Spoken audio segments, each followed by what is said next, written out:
نفس بعدد كل معلوم لك.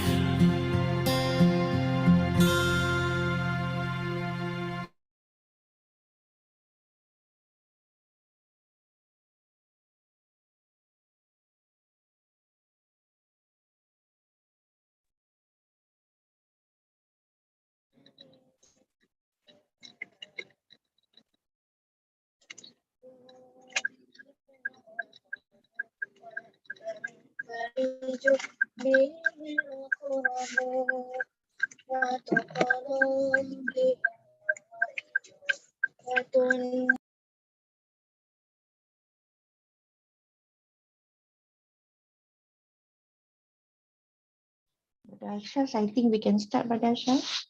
Are we already 8:30? Yeah, okay. Bismillahirrahmanirrahim. Assalamualaikum, professors, doctors, academics, respected lecturers, ladies and gentlemen. We are about to begin. Let me do some housekeeping notes to ensure that this virtual event can run smoothly. Firstly, I would like to remind those who are on the camera to dress and appear appropriately, hence the session broadcast lively. You are allowed to turn off your camera. However, please do not forget to turn it on at the end of the event for the photography session. Secondly, please prepare your questions and you may raise the question either in the chat box or unmute yourself at the end of the session and our speaker will answer them accordingly.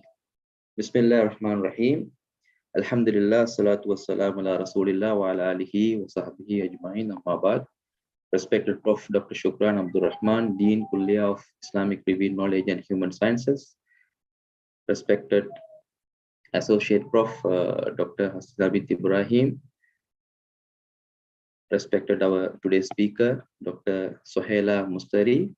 Professors, associate professors, doctors, academic members, researchers, RecShock Exco members, brothers and sisters, I welcome all of you with the Islamic greetings. Assalamu alaikum wa rahmatullahi wa barakatuh. Alhamdulillah, all praise to Allah. We are able to convene this morning to participate in this Hadisus Sobah organized by the Kulliyah Abdul Hamid Abu Sulaiman Kulliyah of Islamic Review Knowledge and Human Sciences, International Islamic University, Malaysia. My name is Ashad. I am a PhD candidate of IIUM and the president of the Reveal Knowledge and Human Sciences Graduate Society, RecShock. And it is an honor to be the MC for this session. On behalf of the Kulliyah, I would like to extend a very warm welcome to all of you. We appreciate your participation and giving your valuable time to this session. Let us begin our program today with the recitation of Ummul Kitab Al-Fatiha. A'udhu billahi minash shaitanir rajim. Bismillahir rahmanir rahim. Alhamdulillahi rabbil alamin. Ar-Rahmanir Rahim. Iyyaka na'budu wa iyyaka nasta'in.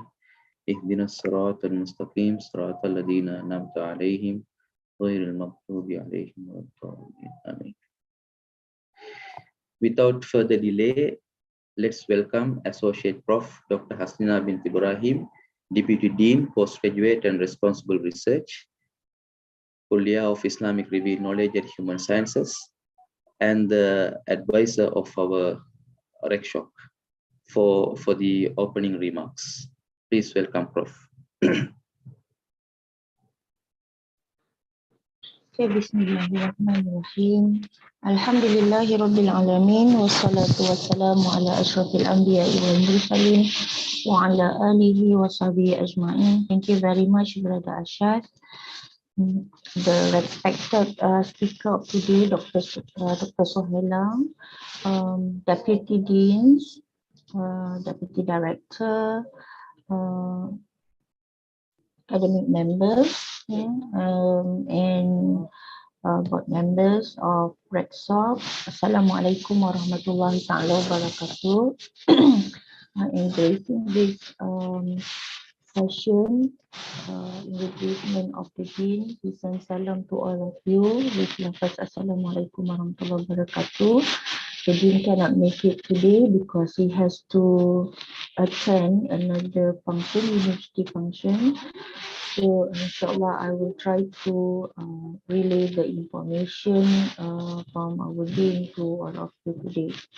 So just to a little bit to address the title of our program today, our talk today. So Dr. Sohaila, inshallah, will be speaking of, let me see, the title is about the impact of COVID-19 to tertiary education.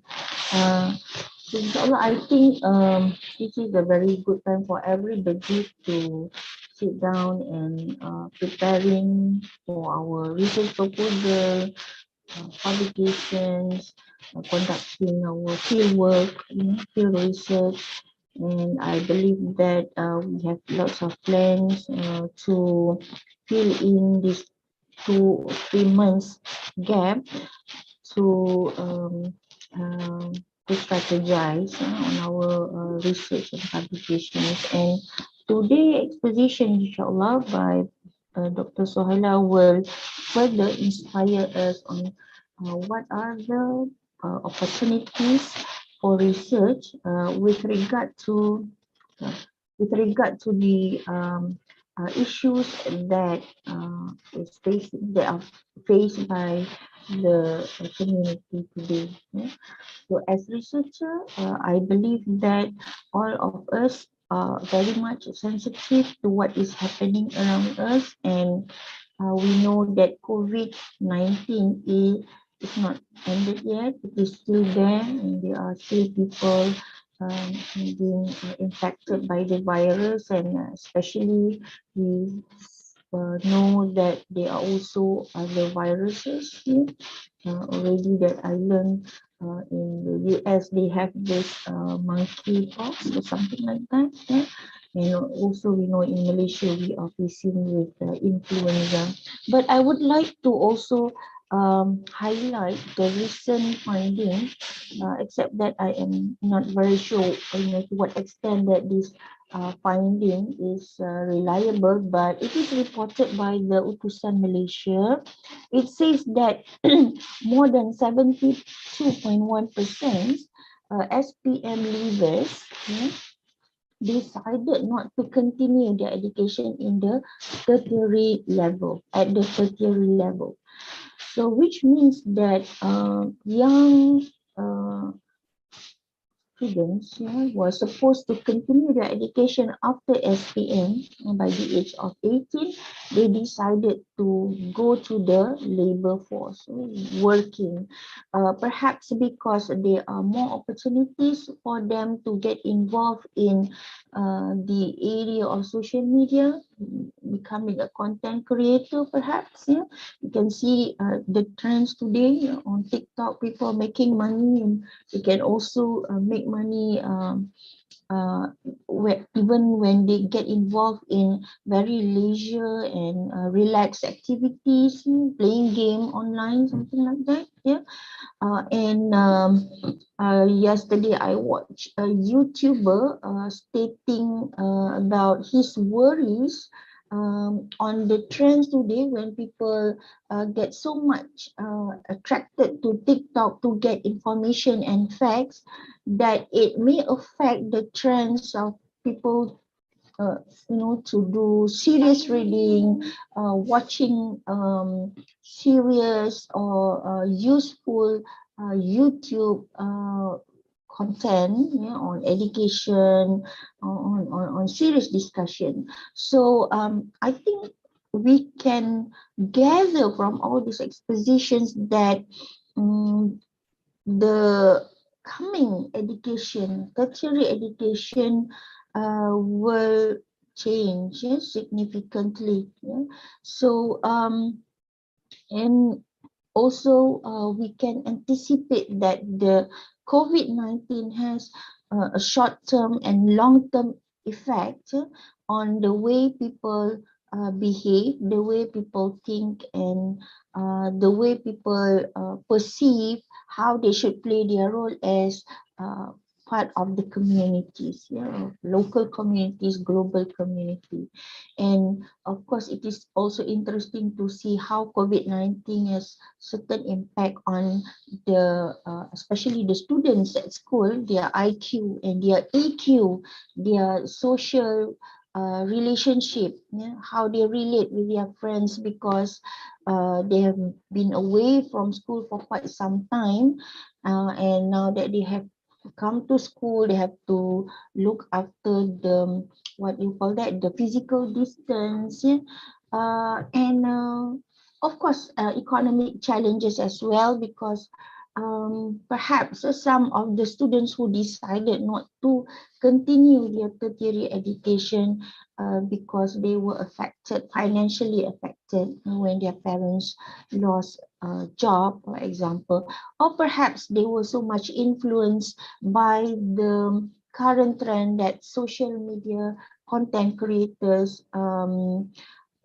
gain or acquire good income in comparison to those who graduate from university. Already we read on the media that, say for example, graduates of engineering, architecture, for example, um, they were paid lesser than those who are involved in the social media, or someone who have worked since after they finish their secondary education. Right?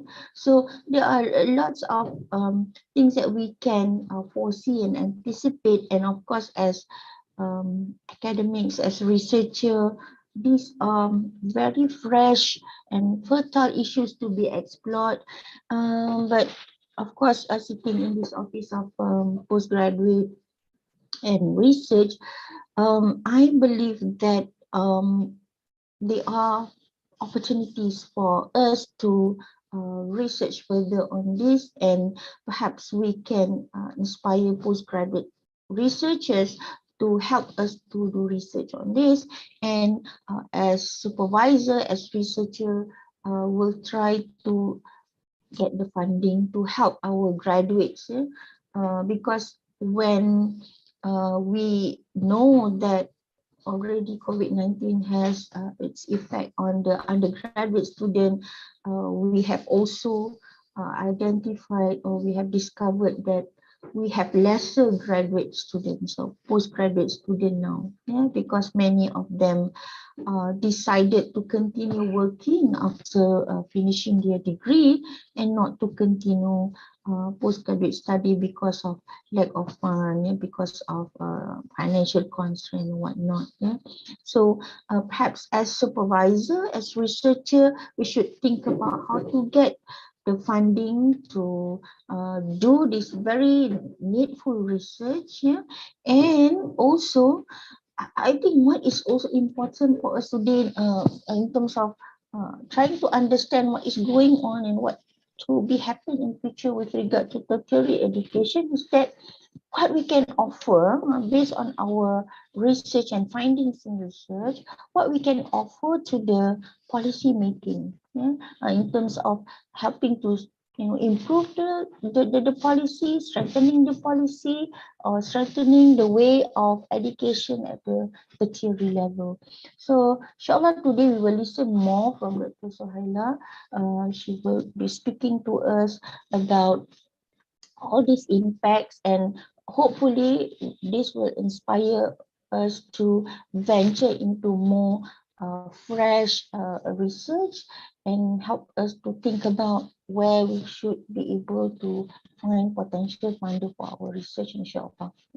I believe this is what Professor Shukran aims uh, to to to explore, based on the title of our Hadisus Sobah today.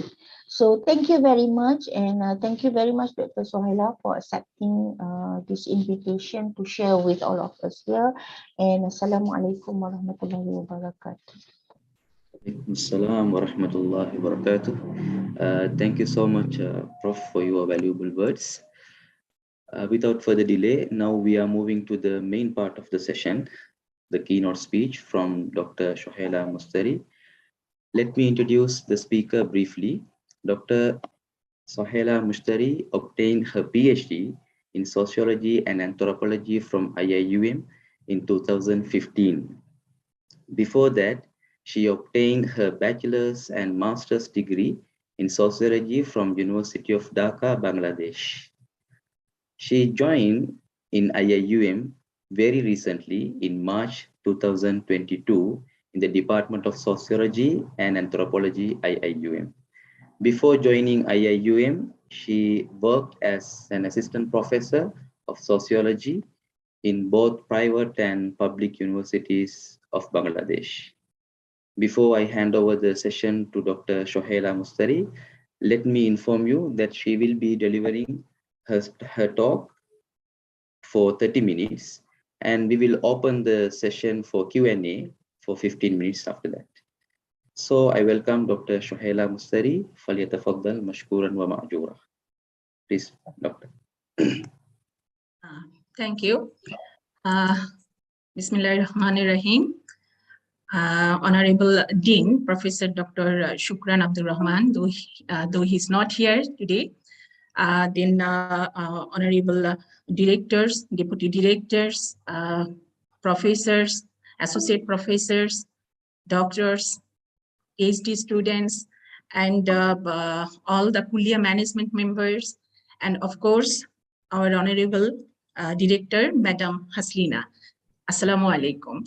Assalamu alaikum, everyone. And thank you for giving me the opportunity to say something about today's topic. So let me share my slide first.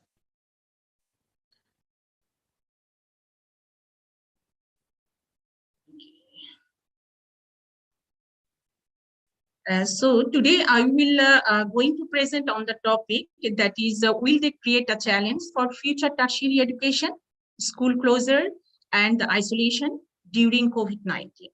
So I am Dr. Sohela Mustari, Assistant Professor, Department of Sociology and Anthropology, International Islamic University, Malaysia. So today I have organized my presentation into 4 parts. The first part will cover the socio-psychological impacts of school closure and social isolation of school-going students during COVID-19, a case study from Bangladesh. This part is absolutely based on my personal research. And to make it more organized, I will focus the rest of the 3 parts. The second part will cover the socio-psychological impacts of university closure and social isolation of tertiary students during COVID-19, a general discussion. Third part will focus, will these students create any challenge for tertiary education or not? And the final part will focus on how prepared our tertiary education to adopt these students. So I hope I can finish my presentation by 30 minutes. And if needed, I will skip some of the points. So our first part is, as I said, that it will cover mostly the school-going students from Bangladesh and why I choose this topic to do this research. So at the beginning of COVID-19, when we were scared and we were nervous that what is this? So I find that most of the research, they were focusing on health issues. The biological scientists, then medical scientists, all were busy in doing research to bring the vaccines and everything. So I find that we have also some duties, responsibilities to contribute in the research sector. Then I look at the papers and found that most of the research are covering on the economical issues. That is how poverty and everything is coming and attacking us, all these things. So being a member of sociology and social scientist, I feel that I must do something for the society. And as I am a teacher, so I feel that I must do something for the education sector. Though I must admit that though I am not expert in education related issues, my research interest is on climate change issues. But during that situation, I feel that I must do something related to COVID and education things. So then again, I found that most of the research, those who are focusing on education sector, they are doing research with the tertiary level students. Then I feel that there is a gap, that they are not focusing on the school going students. So I feel interest in that area, that what the students are doing and how COVID is keeping impacts on these students. So based on these things, I choose this research area to do research. So how was the situation at that time, at the first wave, when the first time the COVID-19 just attacked us? Okay, so during that time, March 16, 2020, our Bangladesh government closed all the educational institutions. And from that time, from March 16 to till now, we can say that it is not open in full phase. Some of the students, they started their schools maybe 3 days in a week, or some of the schools, they are continuing like hybrid session. So all these things are going on still now. So although there are other institutions like all the economical institutions, all the governments, all the whatever the offices, all other institutions are gradually reopened, but the Education Ministry of Bangladesh was firm that the schools cannot be opened, as these school students are the future of our country. Okay, so considering this is a situation, many of the students, many of the schools with proper permission and proper authorities from proper authorities, they started to take the online classes. So these online classes was so new to the students. So I tried to know that how these online classes and how these home confinement, how these school closure are affecting the school going students. So I did some literature review, and I find that one survey, national survey was done by China, and that survey reported that the country's strict quarantine measures and isolation process had affected people psychologically, eliciting panic disorder, anxiety, and depression. So another research, they say that home confinement may have a negative impact on daily activity by changing people's sleeping patterns and even leading to insomnia. Another research, they found that home confinement may cause weight gain and obesity. So when I have this information in my hand, so I try to use these things in my research, that what about the school going students? Is there anything, these information are true for them or not? So to do this research, I have used both qualitative and quantitative methods I have used. And as most of the, as this is one of the new research, because adding the COVID-19 issues, so I found that most of the variables are so new. So I did, first I did the qualitative study to get the the variables and everything. Then I did the quantitative study. But when I started to do this research, I found some challenges. The challenges was there, at that time, the movement control and lockdown was so strict. So I cannot go out to communicate with the parents or with the students. It was quite challenging because they are school-going students. Their age is only 6 to 16. So it was quite challenging for me to communicate with them. And they are minority groups in terms of age. So I need to take the ethical permission from their parents. So these issues are so challenging for me, but I overcome by using in alternative way. For example, I took the permission from the parents by using the social platform, the online platform. Okay, so under these parent supervision, these students took part in the research. So as I mentioned just before, that both qualitative and quantitative methods I have used. with the school going students, and for qualitative, I took the in-depth interview, and for quantitative, the survey techniques. The age was the student's age was 6 to 17 years old, though the school age is 6 to 16, but as that time, at that age, that year, the school final exam was not held. So I have to increase 1 year extra. That means 17 years old. So they were from a different curriculum, like Bangla medium, English version, even Islamic version. All these students, they participated. And the thing that the students, both the students and their parents, were so interested in participating this research. Okay, so they feel that they can actually, I don't know that why they were so interested to participate in this survey and in this in-depth interview as well. So what I need to do that, as the students are so young in age, I need to keep the language and the questions very simple. So that was another issue for this research.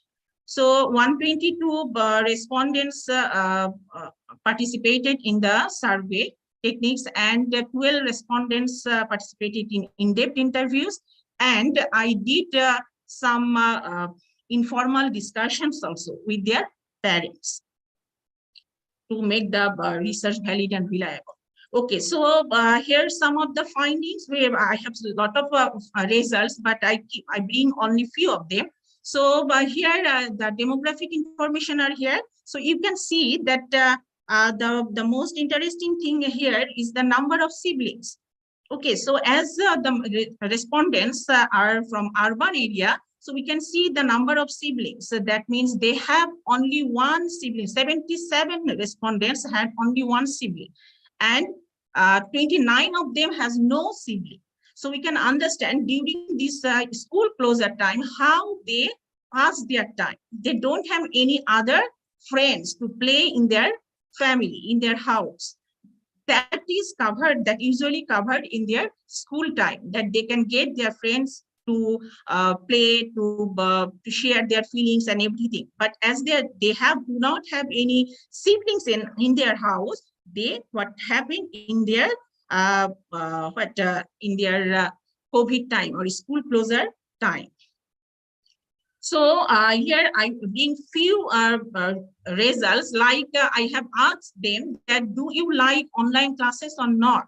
Some of them say that yes, they like the online classes. And the next question was, why do you like these online classes? The most responses came from 63.41% respondents that it is a new opportunity for them to continue the studies. Otherwise, the school remains closed and they cannot complete their syllabus. So at least they can continue their studies with these online classes. So this is good for them, they are saying.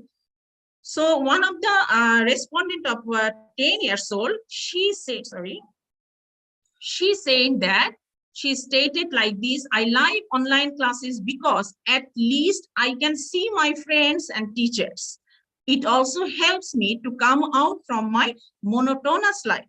So look at the word monotonous life and look at her age. It is 10 years old. So this age, 10 years old student, she is saying that she is continuing her monotonous life.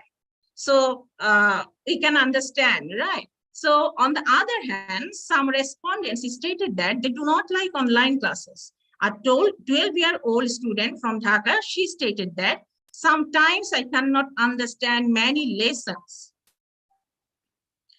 lessons, and teachers take time to reply. I cannot ask my required questions properly. This online class is not comfortable at all.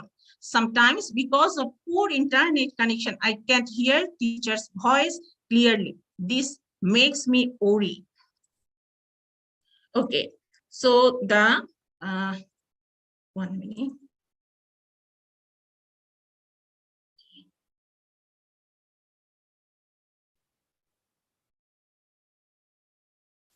Can see?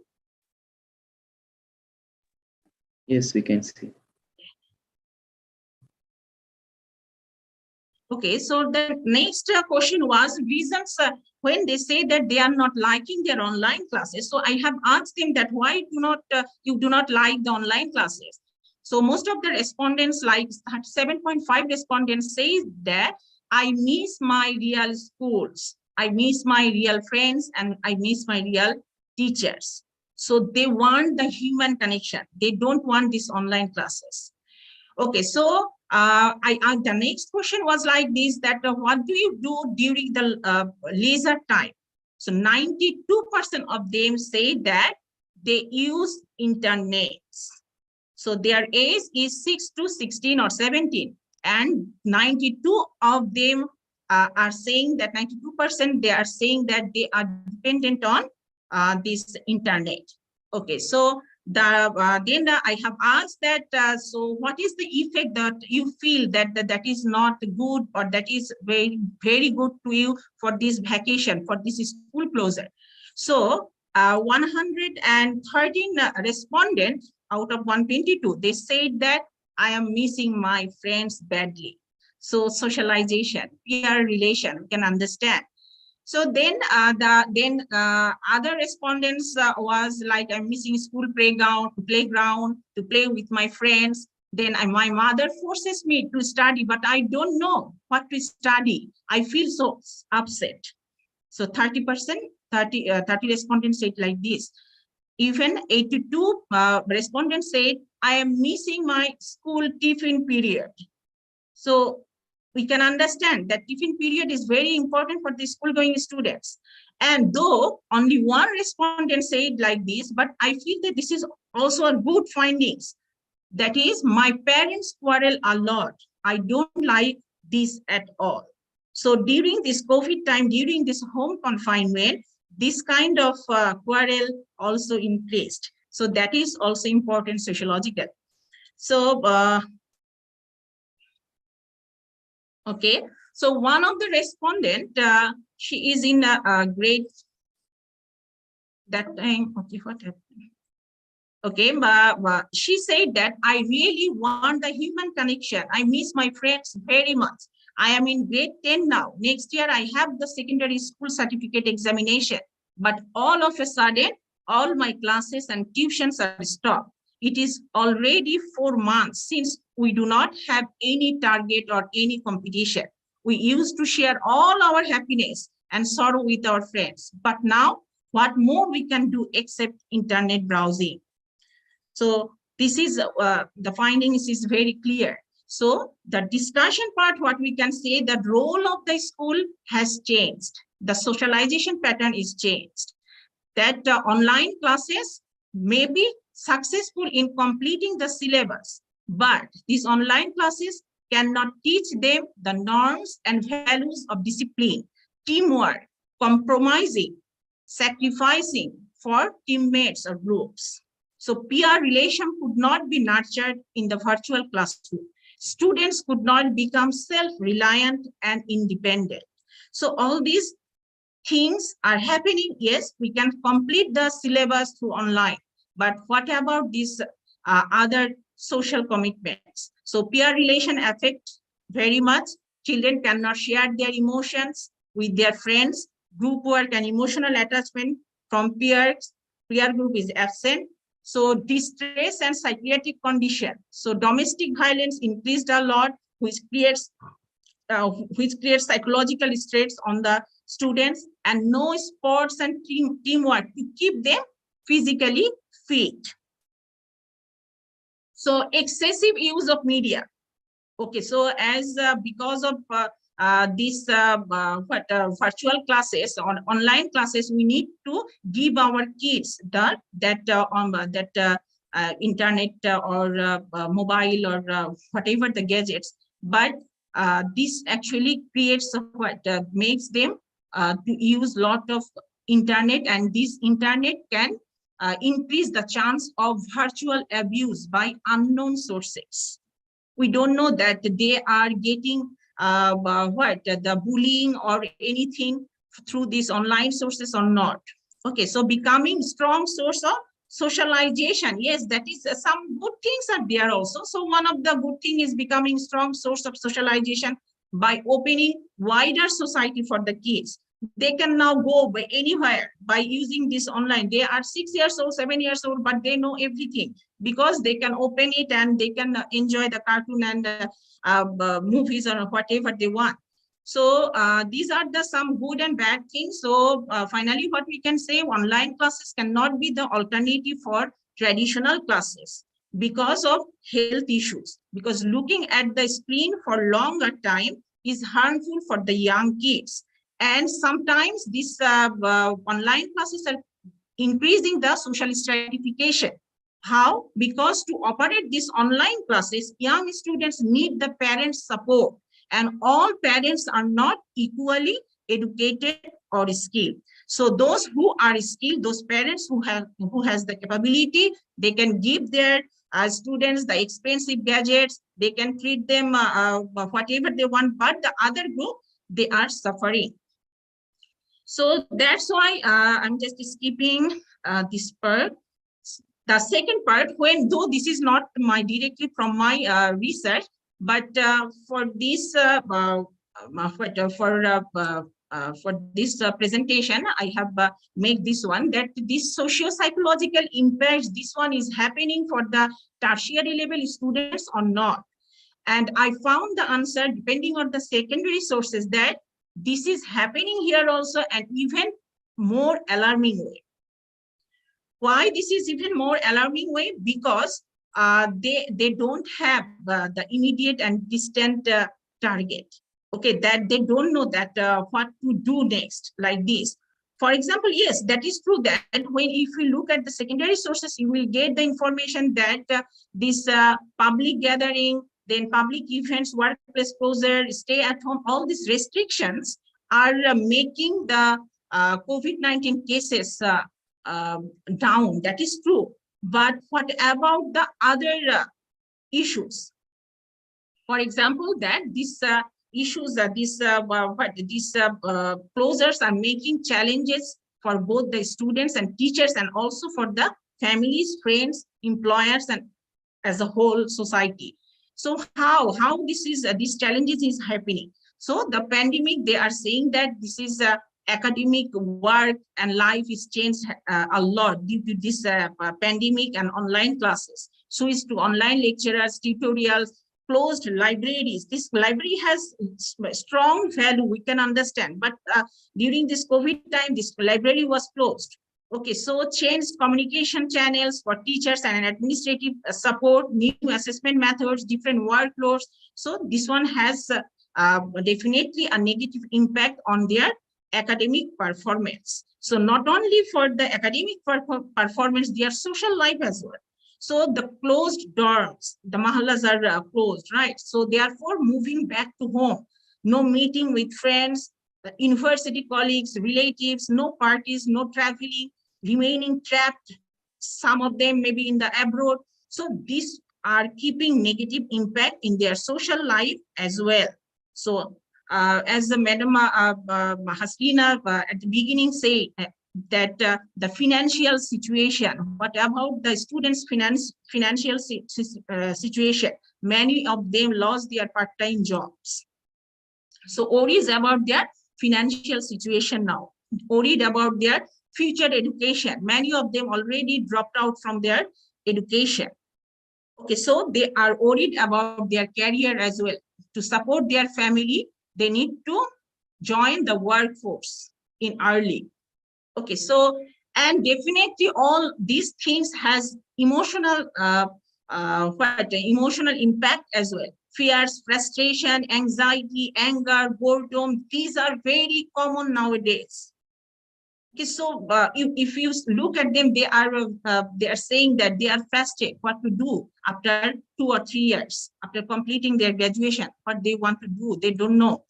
So on top, yes, we can see like the previous research that yes, they have something good for the for the school going students. Here also we see that some positive impact is there. For example, they have changed their mindset and habits. For example, many of them already quit their smoking habits. They are concerned about their personal hygiene, eating organic food. These are good, and they are more close to their families because they don't have any alternative. So they are spending more times with their families, with their siblings, parents. That is good. But what about the negative impacts, the emotional health, their academic issues, all these things? So as we see that both the groups, the education, whatever the education sector, the school sector, the tertiary sector, all of them are suffering in terms of many things,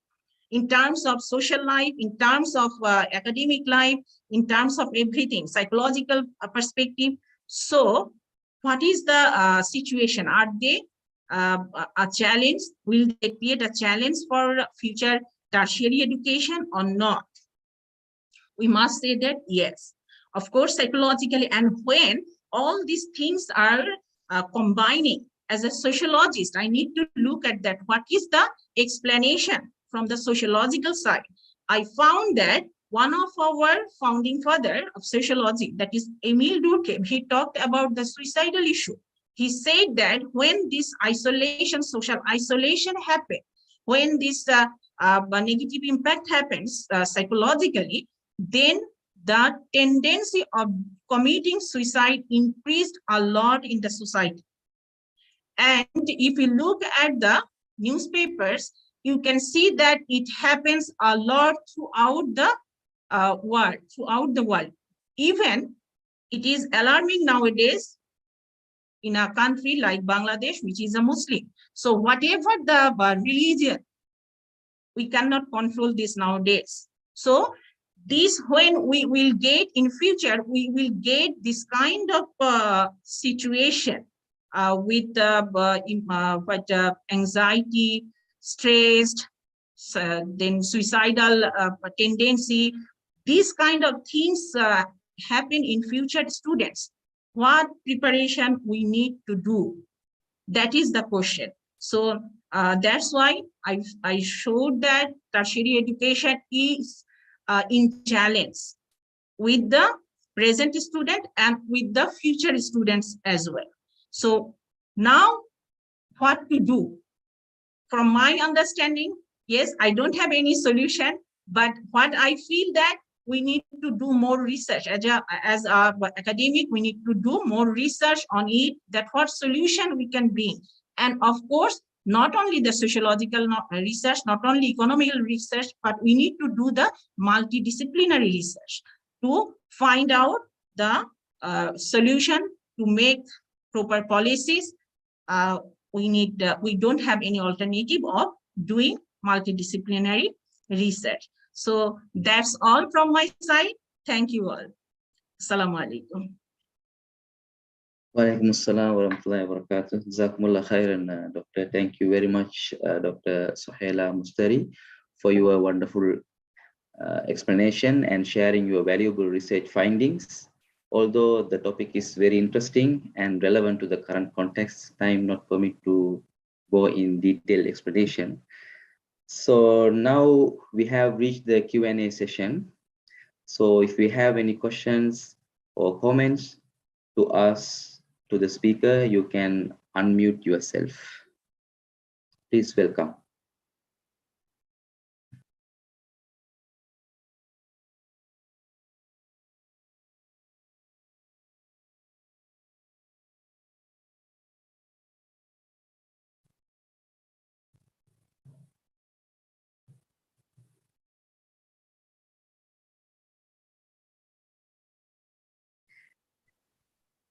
Any comments?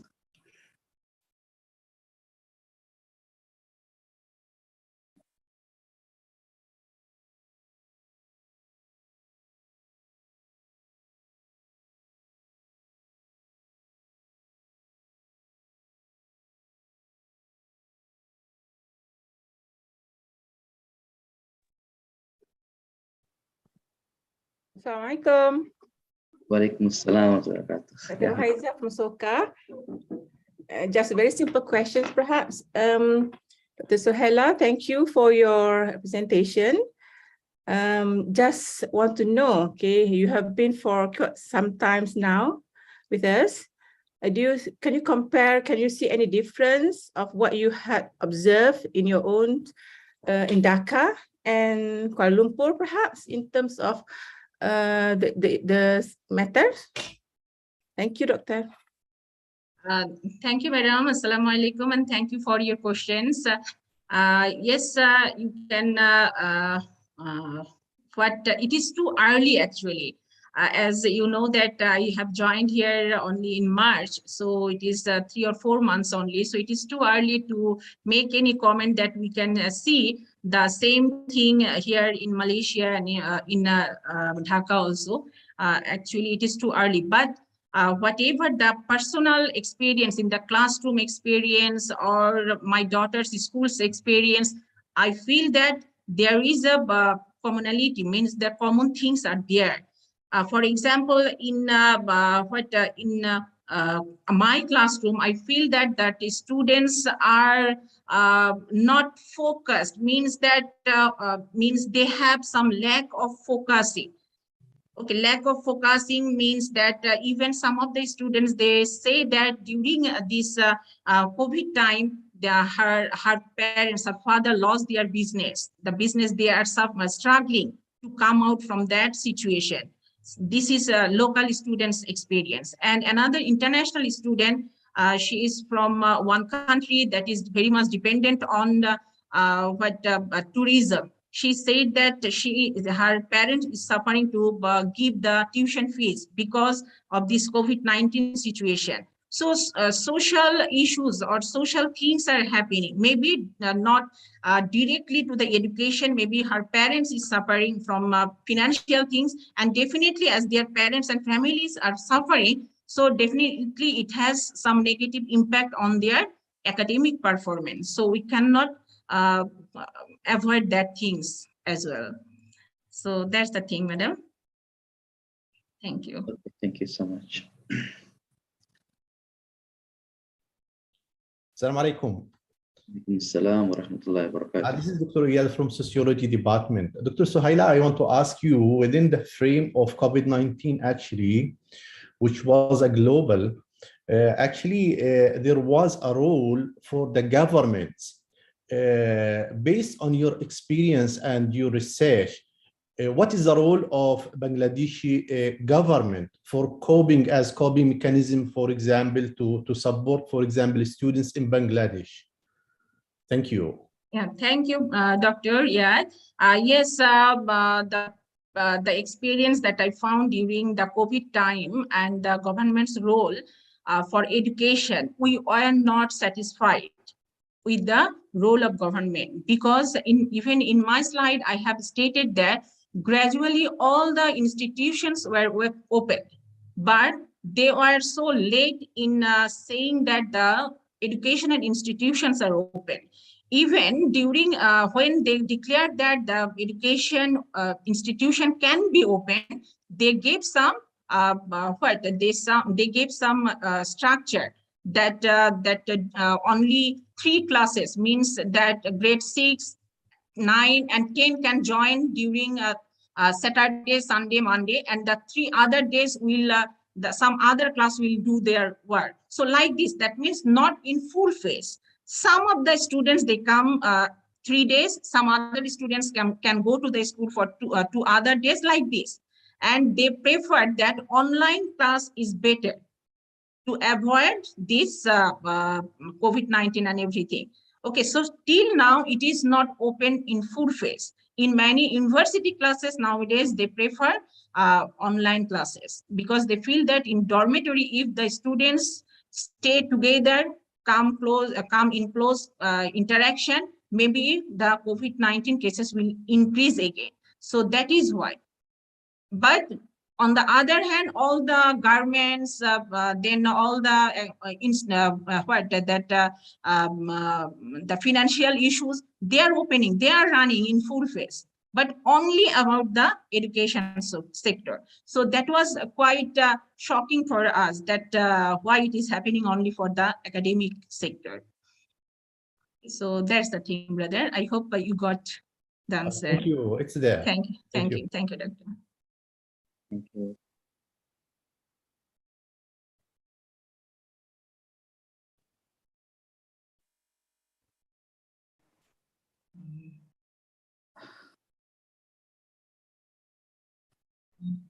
Can I ask a question, Dr. Yes, Sohaila? yes. Okay, Assalamualaikum. Okay, I'm Dr. Noaisha binti Arif from the Department of Sociology. Okay, interestingly, when I look at the demography part, because most of your what they call it respondents, they have only one child. So if you look at the demographic background of Bangladesh, then you have 170 million population, you see. So it's big, and it is quite interesting to find out that in Dhaka, people start not to want to have many children. So Yes. these couples just have one child, which is like, for me, it's like a shocking thing to a certain extent. So, but definitely population, what they call it, grow exponentially. Okay.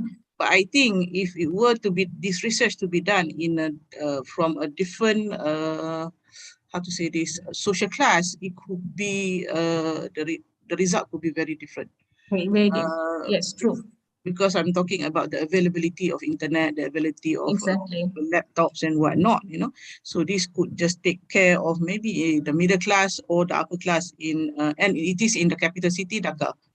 And I think research could be done, for those people, especially we're talking about education, accessibility of education and equality or whatnot. So if it were to be done for other social class, I think the result could be very starkly different from whatever that we have. It's just an observation. Thank you. Thank you, Dr. Aisha. Yes, you are absolutely right. Because when I mentioned the challenges of my doing this research, I said that actually I cannot move out. So during that time, I need to depend on the internet a lot.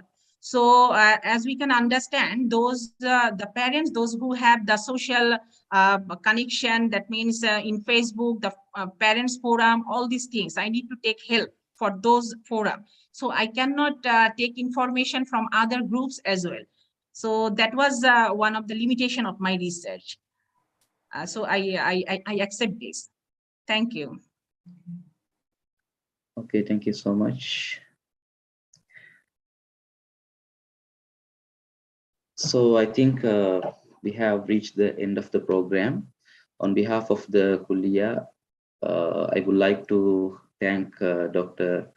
Sohaila Mustari for inspiring us, researchers and respected lecturers and students on the topic. I would like to take this opportunity to apologize for my shortcoming in hosting this session. I wish the organizers and the participants all the best, and may Allah bless our efforts in this journey of knowledge. Before we end, let's turn on our camera so we can take pictures together.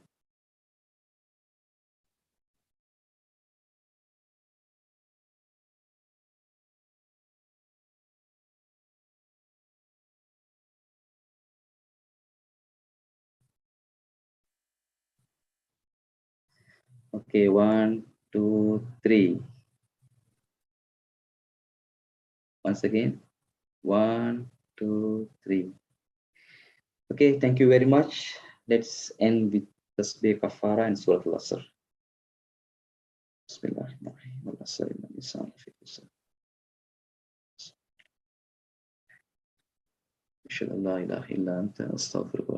Jazakumullah khairan. Thank you so much. Thank you so much. Barakallah. Assalamualaikum. Thank you, Dr. Sohaila. Okay. Leaving for another meeting. Inshallah. Walaikum. Thank you, Brother Ashraf. Thank you so much, Prof. Barakallah. Thank you.